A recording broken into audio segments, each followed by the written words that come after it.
Kenapa tadi? Coba kamu ceritain hidup-hidup.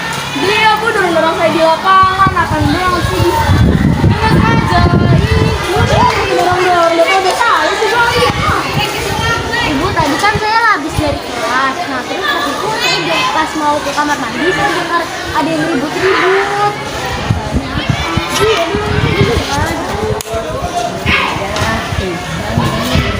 Adik pada main apa di sini? Sengaja dorong bisa nggak? Ya udah maafkan aja. ambil saya juga minta maaf. Udah ya.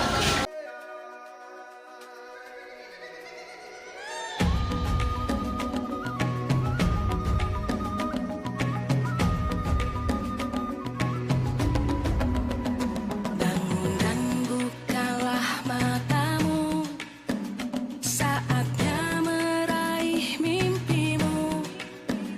Arahkan pandangan ke depan, Tuhan kan menuntunmu. Sadarilah masa berganti, tantangan kan kita hadapi. Bergandeng tangan untuk negeri, era kita menanti berseri. Kita pelajar Pancasila, kita bernafas dalam sila-silanya. Kita pelajar Pancasila, ayo kita jaga untuk Indonesia. Bersatu dalam perbedaan, berpegang tangan dan berlari. Singkirkan egomu, oh kawan, demi negeri ini. Jadilah generasi emas, cerdas berkarakter itu kita. Berjuang dan harus berani, kita terus torehkan prestasi.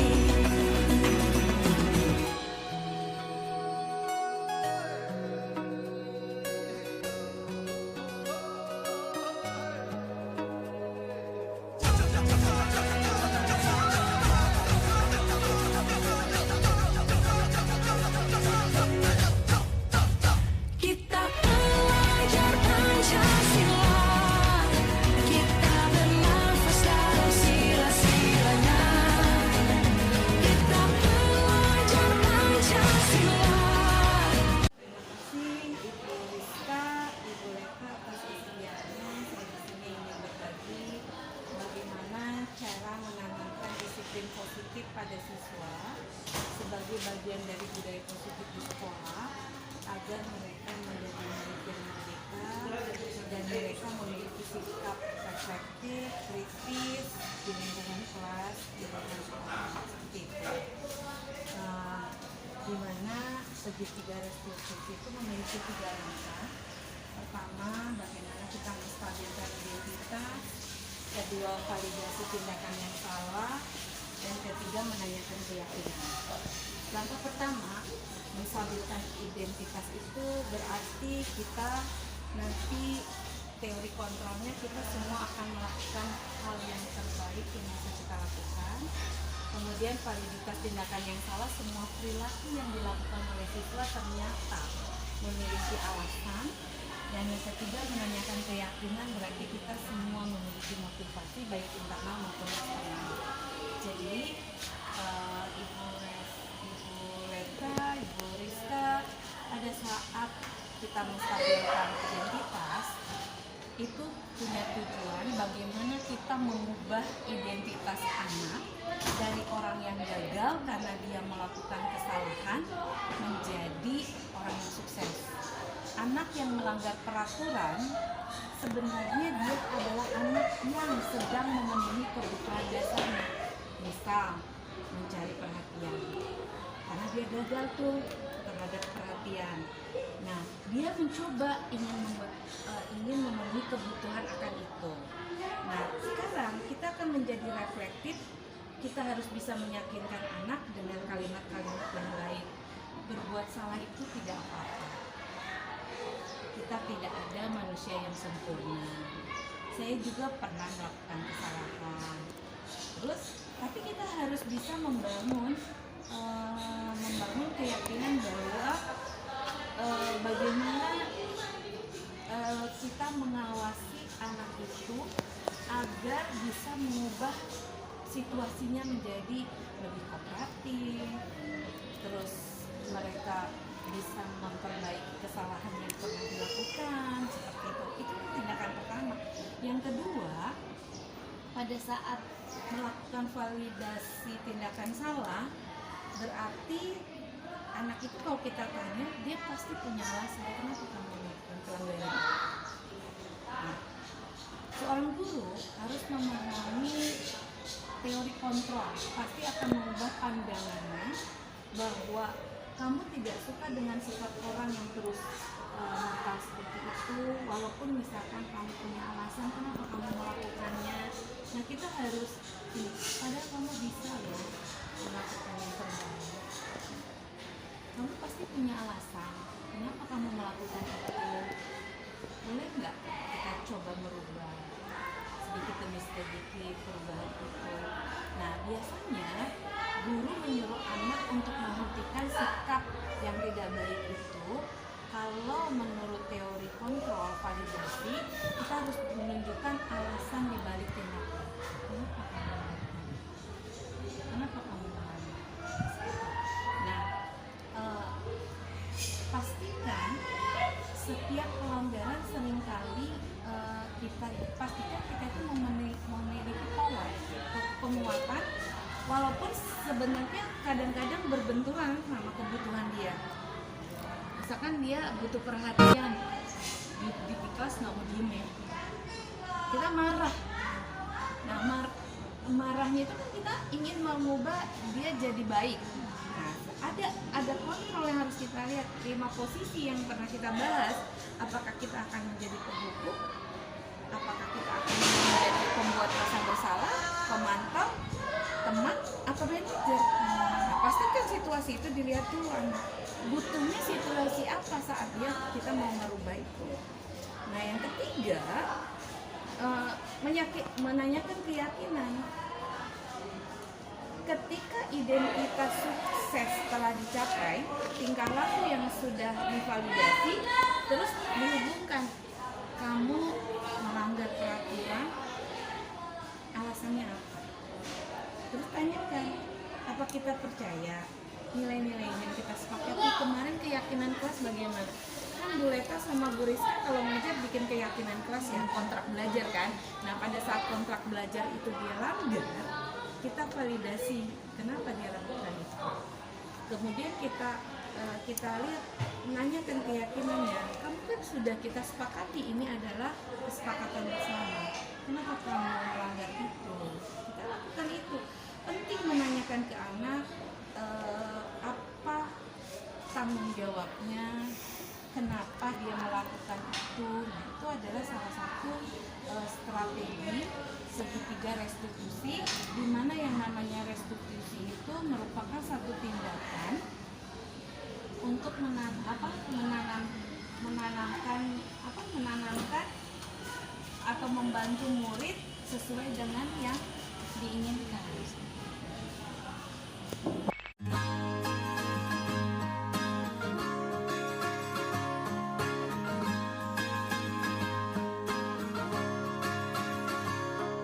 Mimpi adalah kunci untuk kita menaklukkan dunia.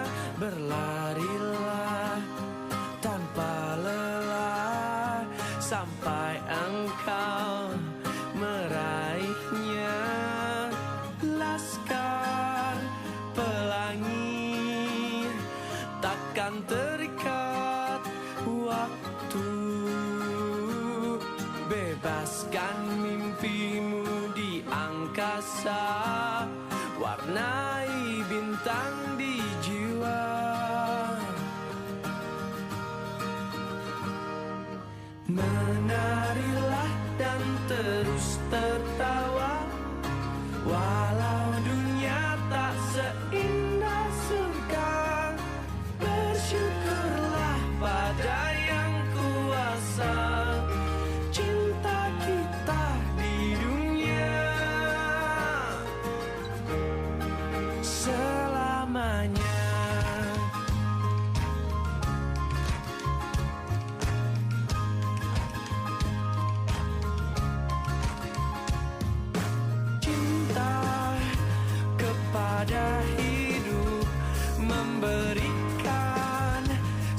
senyuman abadi. Walau hidup kadang tak adil, tapi cinta lengkapi kita.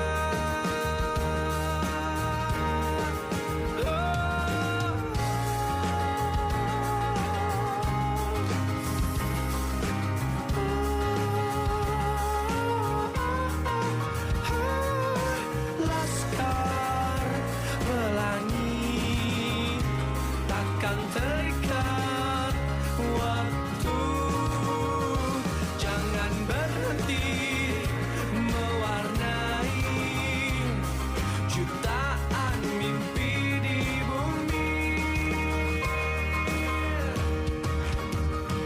Oh, menarilah dan terus tertawa walau dunia.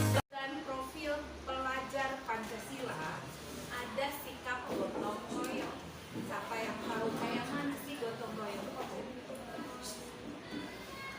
Tiket kelas, oke. Terus apa lagi? Ada lagi musyawarah, kerja bakti, apa lagi? Kerja kelompok, piket. Yang bentuknya kerjasama, yang bentuknya kepedulian, itu adalah wujud profil pelajar Pancasila. Oke, sekarang yuk kita berbagi, kita bersihin kelas bareng-bareng. Siap? Oke, siap. Anak laki tolong angkatin kursinya, anak perempuan ambil sakunya, kita beresin kelas.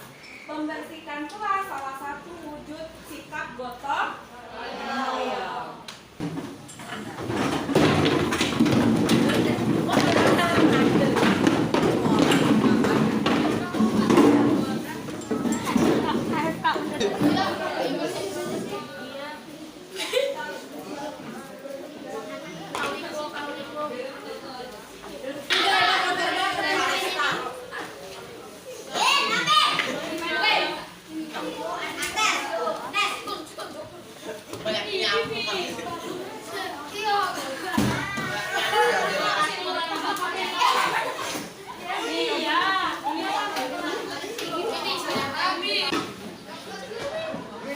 Bau banget. Pelan-pelan.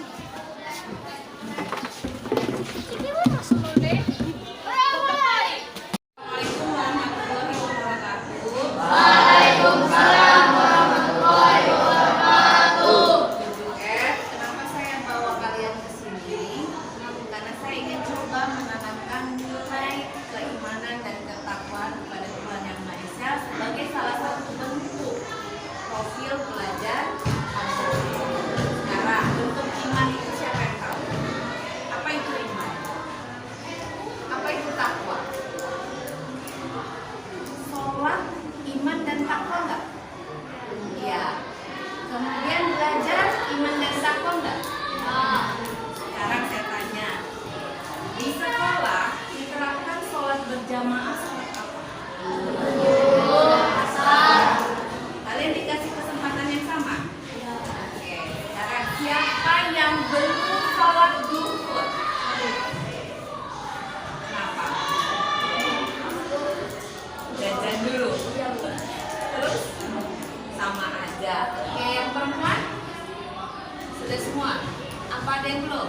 Sekarang ini sebelum kita mulai pelajaran, siapa yang belum sholat silakan sholat dulu. Yang sudah sholat coba buka bukunya untuk bagaimana kita mengamalkan tentang nilai iman dan takwa. Silakan sholat.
dalam membentuk karakter pembelajar Pancasila ada sikap kreatif. Kalau kita ini ada di kantin, kira-kira apa yang kamu punya ide tentang meng-create kantin yang nyaman? Hah? Yang keras dia suaranya. Kenapa? Makanan yang sehat. Makanan sehat. Ada lagi? Makanan yang baik. Tempatnya bersih. Tempatnya bersih. Terus? Nyaman. Hah? Tempatnya nyaman. Nyaman. Makanan bergizi. Oke. Sekarang kantin kita ini sudah nggak masuk kriteria kamu? Lumayan. Oke. Pertanyaan saya yang kedua. Kira-kira kalau kamu menjadi seorang wirausaha, kamu mau buka apa dengan kantin? Secara makanan Makanan bebas. Jualan. Jualan makanan bebas. Terus ada lagi makanan sehat. makanan lezat dan bergizi. Jual nasi uduk. Alasannya? Bisa makan. Apa lagi nih? Donat. Kenapa jual donat? Pengen jual aja. Pengen jual aja. Oke. Kreativitas itu muncul karena kita satu ada kebutuhan, ya nggak? Kemudian biar dapat duit. Yang beli biar apa? Biar senang. Biar nggak bosan. Biar nggak bosan. Ada lagi nggak ide-idenya? Enggak. Kantinnya kayak mana sih yang kamu pengenkan? Rapi. Terus damai. Yang rusak diperbaiki. Oke ya, banyak ide yang bagus yang bisa kamu kreasikan dengan itu akan situasi kita yang disebut dengan kantin. Belajar di kantin mau nggak? Mau. Bisa. Biar sambil jajan. Oke.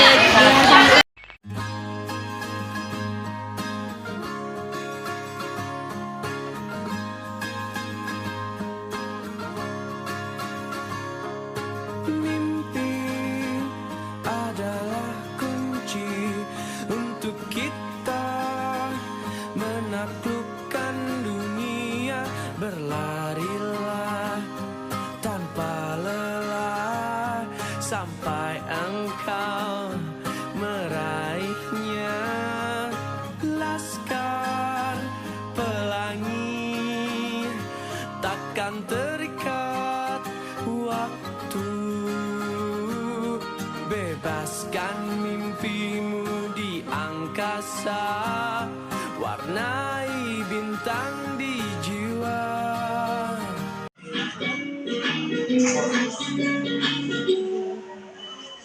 Salam bahagia Ibu dan Bapak Guru hebat. Dalam penerapan disiplin positif restitusi, salah satu program yang dikembangkan adalah 5 posisi kontrol. Ini mudah-mudahan bisa kita aplikasikan sama-sama. Dengan materi ini saya merasa dosa-dosa saya sebagai guru terbuka semua. Nanti Bapak Ibu akan melihat saya dalam bentuk yang lain di video ini, atau mungkin Bapak Ibu dalam bentuk yang lain dalam video ini.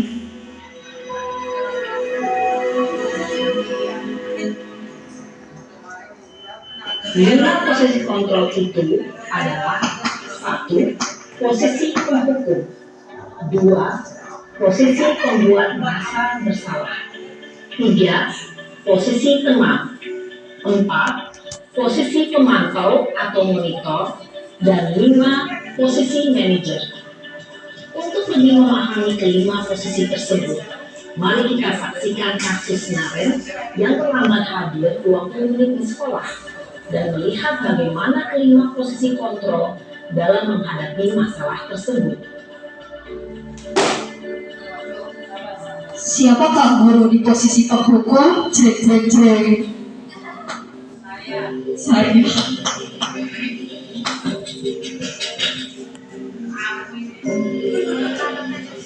Naren! Sini kamu! Selalu terlambat. Kamu deh, pasti terlambat. Maaf, saya Apa? Apa coba? Alasan kamu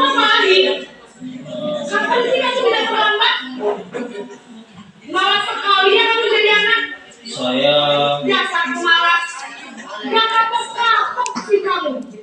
Melalui program guru penggerak, mudah-mudahan kita bertobat dan tidak lagi ada di posisi satu. Ini posisi guru satu, penghubung. Jadi ada 5 posisi guru. Kita ada di level berapa? Mari kita refleksi bersama-sama.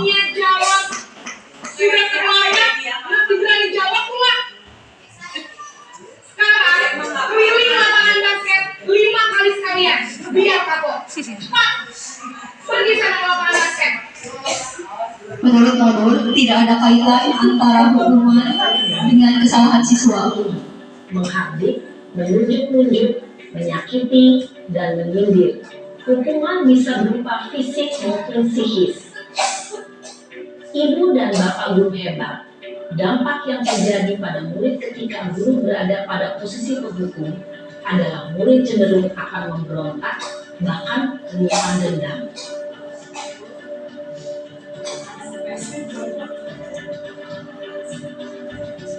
Nah, ini saya alami, ini dosa saya.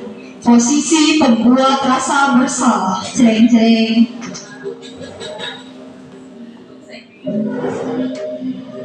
Naren! Selamat pagi, Bu. Naren! Kamu kenapa terlambat lagi, nak? Ya Tuhan, Naren. Kamu senang ya bikin ibu susah ya? Kalau kamu terlambat lagi, nanti ibu yang ditegur bapak kepala sekolah, nak. Disangka ibu tidak bisa membina kamu. Duh, gimana ini? Maaf, Bu.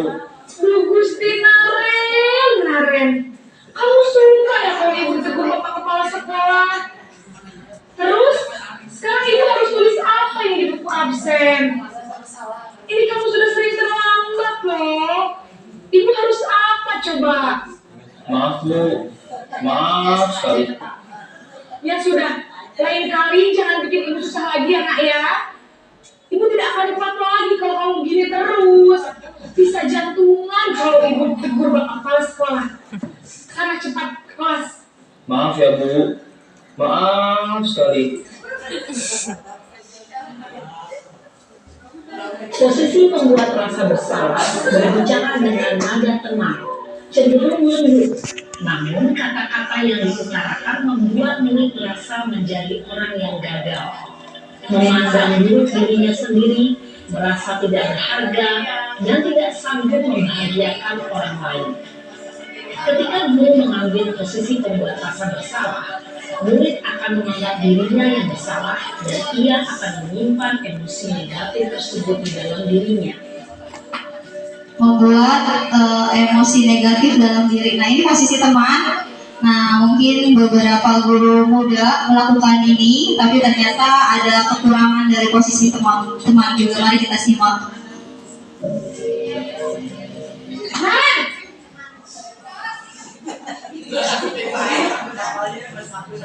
Selamat pagi, Bu. Wah, sudah jam berapa ini nak? Terlambat lagi ya sayang. Iya, Bu. Habis ibu saya lupa bangunkan saya, Bu. Kamu malah menyalahkan ibu kamu. Kamu bukannya anak yang larinya paling kencang. Kok terlambat sih? Iya, Bu. Saya memang terlambat bangun tadi. Jadi, biarpun saya lari kencang, tetap gak kekejar, Bu. Ya sudah sana. Nanti lain kali larinya lebih kencang lagi ya. Biar gak terlambat lagi. Bikin seneng ibu. Demi ibu. Bisa kan? Bisa lah, Bu. Ya sudah sana masuk kelas. Ibu beresin urusan absen kamu. Kamu ini ada-ada saja. Dalam posisi teman, guru berbicara dengan nada suara ramah, akrab, cenderung bersenggah gurau untuk menjaga suasana tetap santai. Murid akan merasa senang, aman, dan akrab dengan guru. Identitas yang tercipta adalah identitas sukses atau berhasil. Ini level 3, ini bagusnya anak-anak merasa di level berhasil, tapi ada kekurangan juga. Murid akan tergantung pada guru ini saja dan hanya akan mengikuti guru ini saja. Ini ada kekurangan Bapak Ibu, jadi level 3 ini sudah baik, yang sudah di level 3 selama. Nah, tinggal kita lanjut ada level 4 dan level 5.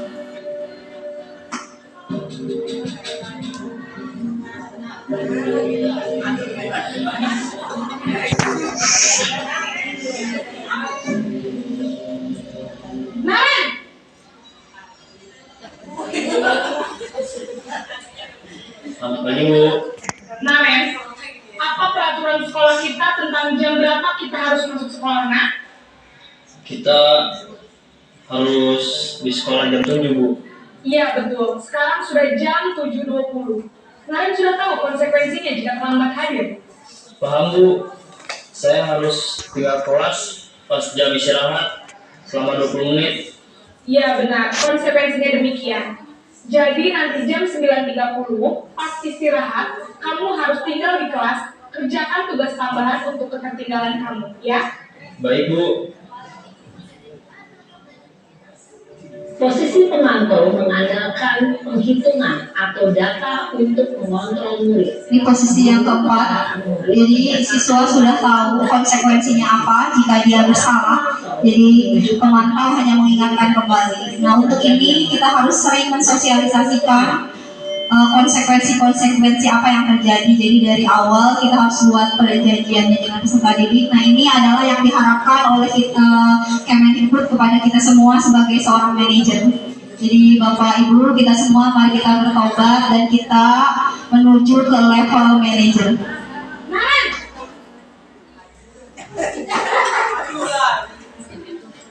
Selamat pagi, Bu. Selamat pagi, Naren. Maaf, Bu. Saya terlambat. Iya, sekolah masuknya jam 7, sekarang sudah jam 7.20. Jadi sekarang bagaimana ini, Naren? Maaf, Bu. Saya lupa setel alarm saya semalam. Baiklah, menurut kamu, keyakinan sekolah yang mana yang perlu kamu tingkatkan? Yang ditanyakan adalah keyakinan. Dan orang lain mungkin ya, Bu. Setuju. Jadi, apakah Naren meyakini prinsip saling menghormati tersebut? Iya, Bu. Saya meyakininya. Apakah Naren bersedia memperbaiki masalah keterlambatan ini? Bersedia, Bu. Bagaimana kamu akan perbaiki masalah keterlambatan ini? Saya akan coba untuk tidak lupa menyetel alarm saya, Bu. Baik, kalau Naren lupa menyetel alarm di rumah, ada orang yang kira-kira bisa bantu mengingatkan tidak? Ada, Bu. Kata saya, Kak Emma. Ada lagi selain Kak Emma? Selain Kak Emma, ada ibu saya. Baik, jadi yang mengingatkan Naren adalah Kak Emma dan ibu kamu, ya? Kira-kira akan mulai setel alarm kapan nih, Naren? Yang dilakukan oleh guru ini adalah proses segitiga restitusi. Nanti mungkin akan dijelaskan lagi oleh Bu Yosi bagaimana itu proses segitiga restitusi. Akan diingatkan oleh Jadi proses manajer melakukan penanganan suatu permasalahan menggunakan segitiga restitusi.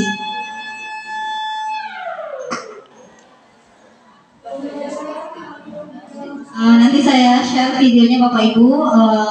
Maaf ini saya percepat saja karena sepertinya baterainya juga sudah habis. Ini mana tuh? Ini mana video? Di situ. Oh, iya.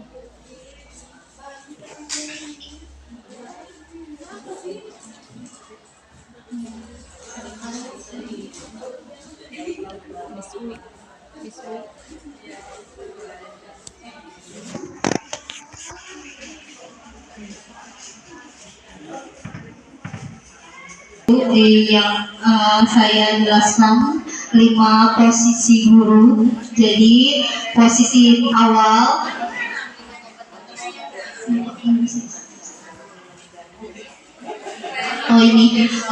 posisi tadi ada 5 apa saja Bapak Ibu? 1 posisi penghukum, 2 pemberi rasa bersalah, dan 1 dan 2 membuat siswa melekatkan kepada dirinya bahwa dia adalah orang gagal. Jangan sampai kita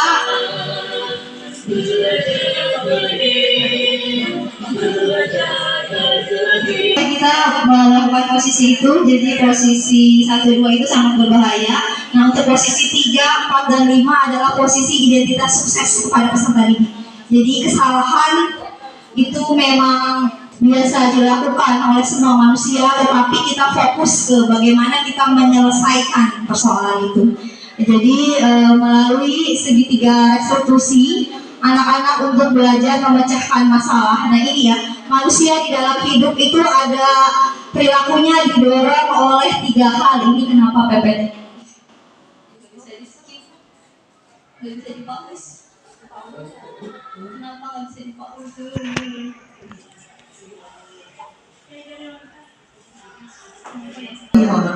Waalaikumsalam warahmatullahi wabarakatuh. Ibu Bapak, kita akan kembalikan pada posisi kodrat kita sebagai guru, mengembalikan kepada anak itu harus diperlakukan seperti apa.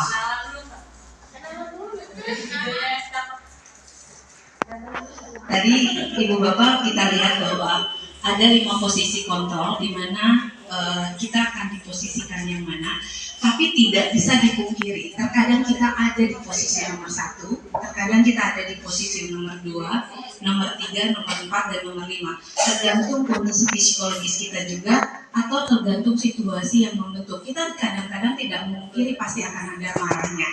Tapi Bapak Ibu perlu dipastikan bahwa pada saat usia anak-anak SMP itu wiraga-wiramanya berjalan.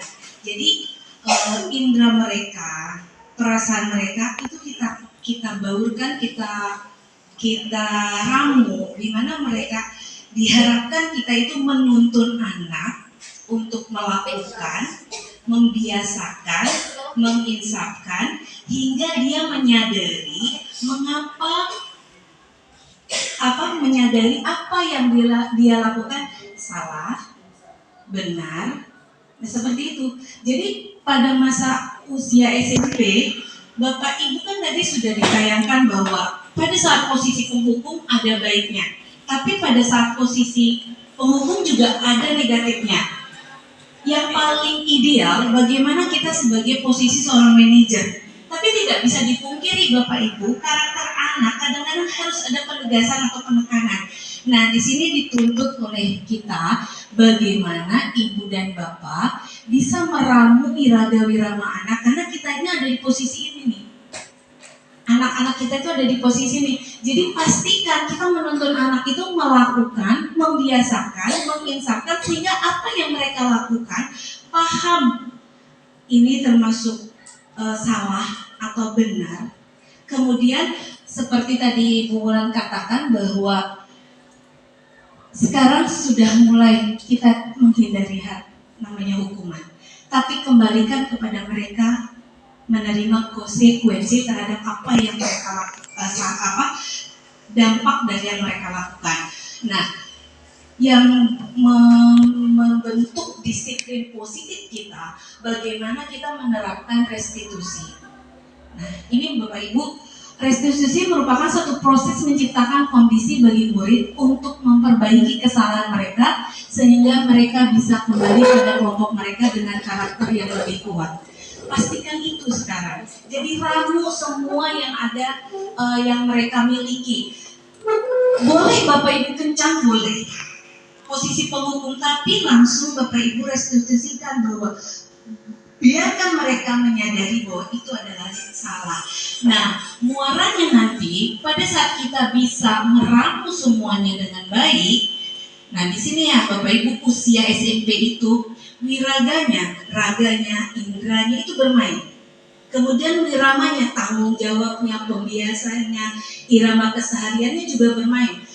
Itu meramu hal itu yang menjadikan kita butuh satu pemahaman bahwa posisi 5 kontrol tadi sebaiknya memang idealnya menjadi seorang manajer, tapi tidak bisa dipungkiri lagi bahwa kita juga terkadang suara kita keras, suara kita membentak, itu ada. Tapi pastikan bahwa Ibu dan Bapak masuk kepada bagaimana kita menyadarkan mereka, membantu mereka memiliki tujuan dan disiplin positif untuk memulihkan dirinya setelah berbuat salah. Itu kuncinya. Bagaimana memulihkan bahwa oh ya saya salah dan dia harus memperbaiki kesalahan. Apa langkah yang harus kita lakukan? Ini Bapak Ibu. Bagaimana menstabilkan identitas? bagaimana validasi tindakan yang salah dan bagaimana menyatakan keyakinan. Tadi itu dari tahapan bagaimana penghukum, bagaimana pemantau sampai menjadi bagaimana manajer, itu ada tindakan itu. Jadi pastikan siswa itu benar-benar menyadari apa yang dia lakukan. Ibu dan Bapak, muara kita nanti melahirkan profil pelajar Pancasila. Karena sekarang kembali kepada pemahaman bahwa anak harus dikembalikan pada kodratnya, anak harus dikembalikan pada zamannya. Dengan itu kita yuk berubah, tergerak, menggerakkan siswa. Jadi pada saat kita menemukan mereka melakukan kesalahan, kita kembalikan bahwa dia menyadari tindakannya, seperti itu. Kemudian validasi tindakan yang salah, menanyakan keyakinan benar nggak kalau itu salah. Tadi kalau kita amati dialognya kesalahannya dia satu, terlambat, tapi penanganannya yang berbeda-beda. Nah, ibu bapak boleh ada di semua sisi itu, tapi pastikan restitusi ibu bapak masuk di situ. Itu aja, mungkin ibu bapak ada yang mau ditanyakan lagi. Yang jelas pada saat kita melakukan semua validasi kesalahan siswa tadi, ibu bapak muara kita mewujudkan mereka menjadi profil pelajar Pancasila, di mana dari sisi terlambat itu bagaimana kita untuk menghindari ketidaknyamanan, hilangkan soal itu. Kayaknya kalau memang kita mau benar-benar kembali melakukan perubahan, ini kita harus merevisi sebuah aturan. Jangan sampai ada yang namanya hukuman, tapi kita berlakukan ke mereka adalah konsekuensi. Kemudian mendapatkan imbalan atau penghargaan juga ibu bapak, ini bisa kita masukkan reward. Kemudian untuk menjadi orang yang diinginkan, menghargai diri sendiri dan menilainya dengan nilai yang mereka percaya. Jadi kembalikan motivasi internalnya kepada kita. Nah, mungkin nanti budaya positif itu kan lahir. Coba kita merevisi aturan-aturan yang berlaku di sekolah untuk menghindari ketidaknyamanan seperti itu. Karena sekarang yang diberlakukan karena adalah bagaimana mereka menerima konsekuensi terhadap kesalahan yang mereka lakukan. Sudah ya? Itu ibu bapak. Jadi diharapkan nanti dengan penanganan itu karakter peserta didik kita yang masuk ke dalam profil pelajar Pancasila ada ya, beriman mereka, berwawasan global, bergotong royong, mandiri, berpikir kritis, kreatif. Dari kasus tadi itu kita bisa lihat bahwa kapan mereka beriman. Jadi kalau mereka terlambat, mereka harus mengakui kesalahan. Itu kan beriman. Kemudian berkolaborasi. Tadi kan ditanya siapa yang bisa mengingatkan, ternyata kakaknya dan ibunya. Bagaimana bernalar kritis? Tadi dia memberikan keyakinan saya harus seperti apa, itu kan bernalar kritis.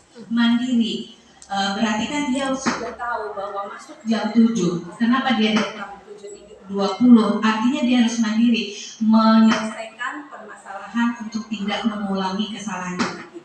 Itu mungkin ibu bapak, kurang lebihnya mohon maaf. Assalamualaikum warahmatullahi wabarakatuh.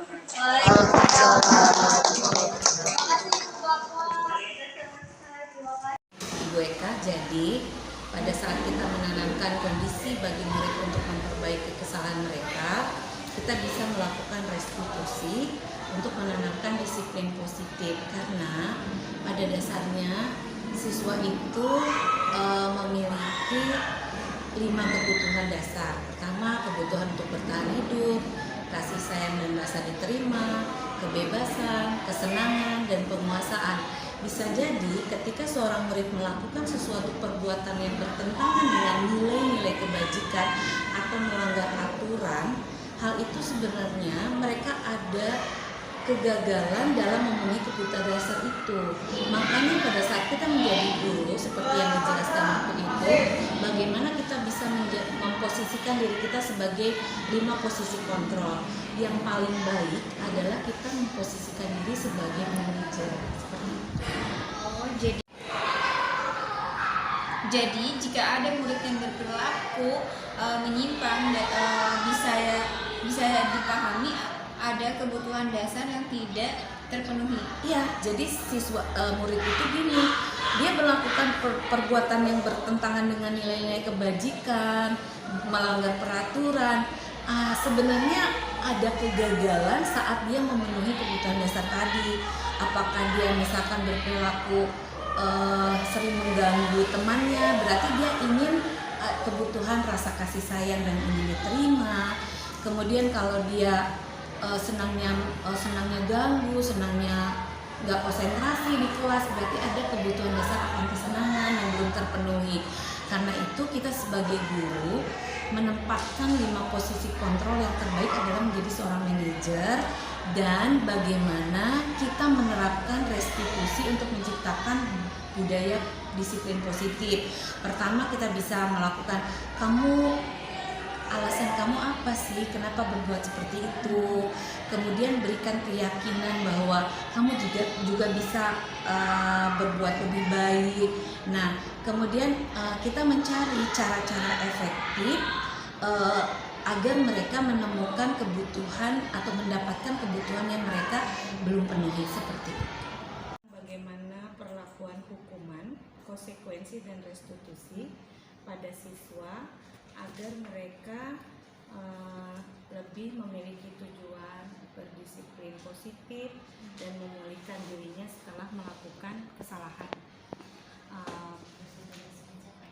Di sini pada dasarnya siswa itu melakukan tindakan-tindakan kesalahan, ternyata setelah kita pelajari ada kebutuhan dasar manusia atau kebutuhan dasar siswa yang belum terpenuhi, seperti adanya kebutuhan akan kasih sayang, pengakuan, kemudian kebutuhan akan kebebasan, kesenangan. Nah, kebutuhan-kebutuhan itu ternyata berdampak pada perilaku dia yang menyimpang dari aturan.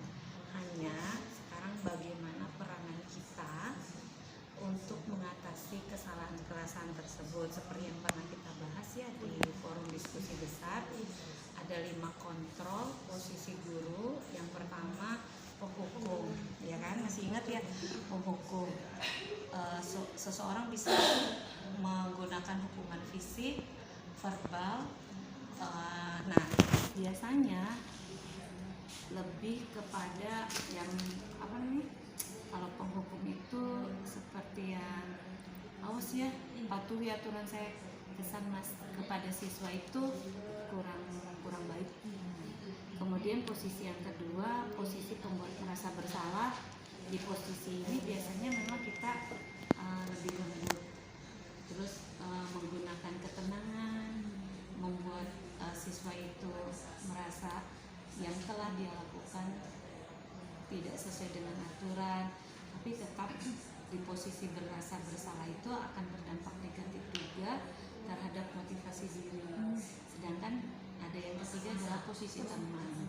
Nah, di posisi teman ini memang guru tidak menyakiti murid, namun tetap mengontrol murid dengan usaha persuasif yang lebih dekat.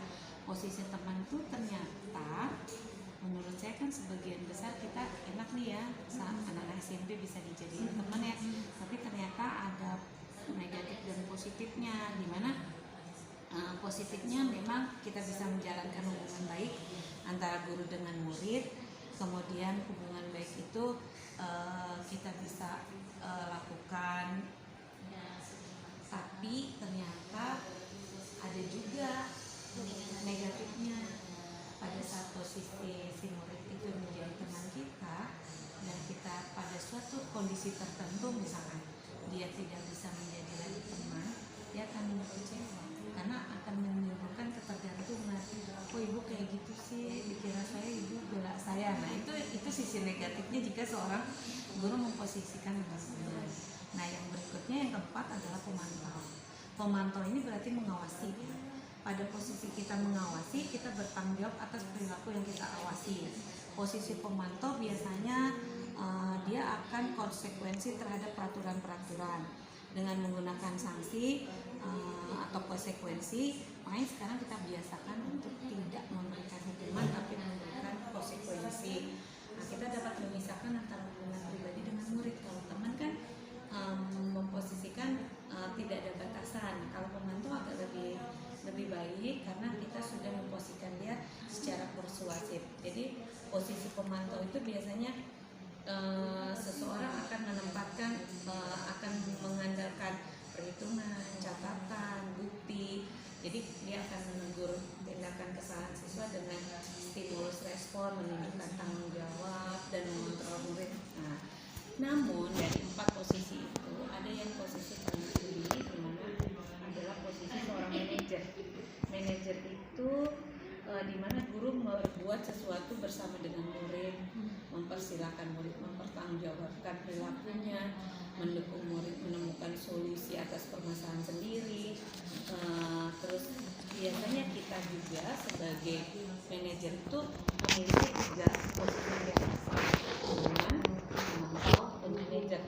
Nah, tinggal kita ramu kapan posisi itu yang diperlukan sewaktu-waktu. Bisa jadi teman, bisa jadi pemantau. Nah, orang yang memiliki posisi manajer dia akan lebih cenderung bisa bisa memantau ya, bisa mengendalikan, bisa menginginkan murid-murid menjadi murid yang merdeka, murid yang mandiri, murid yang bertanggung jawab. Biasanya seorang manajer itu bisa menganalisis kebutuhan dirinya atau kebutuhan orang lain. Makanya di sini perlu ditekankan bahwa bagaimana kita bisa mengontrol perilaku murid dengan membuat konsekuensi dan berkolaborasi dengan murid membuat keyakinan kelasnya. Itu sekarang dicoba oleh kita bagaimana mengembalikan pembelajaran sesuai yang dia mau dengan membuat keyakinan kelas, atau biasa kontrak belajar. Semoga aja kita ke depannya bisa menjadi di posisi kontrol paling tinggi, di posisi manajer, walaupun tahapan-tahapannya sedikit sulit ya, betul seperti itu. Tapi minimal kita bisa meminimalisir bahwa jika terjadi kesalahan terhadap murid, jangan sampai murid diberikan hukuman, tapi kita pakai konsekuensi berdasarkan keyakinan dari kelas yang telah kita perbaiki, kita susun bersama. Terima kasih atas sharing hari ini teman-teman semua. Assalamualaikum.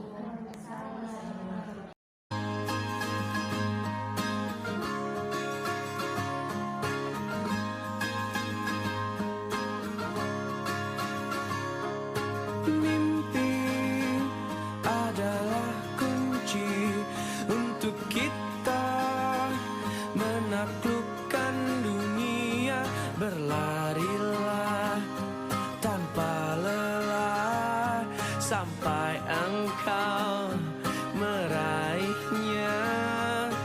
Laskar pelangi takkan terikat waktu. Bebaskan mimpimu di angkasa, warnai bintang di jiwa. Menarilah dan terus tertawa, walau dunia tak seindah surga. Bersyukurlah pada yang kuasa, cinta kita di dunia selamanya.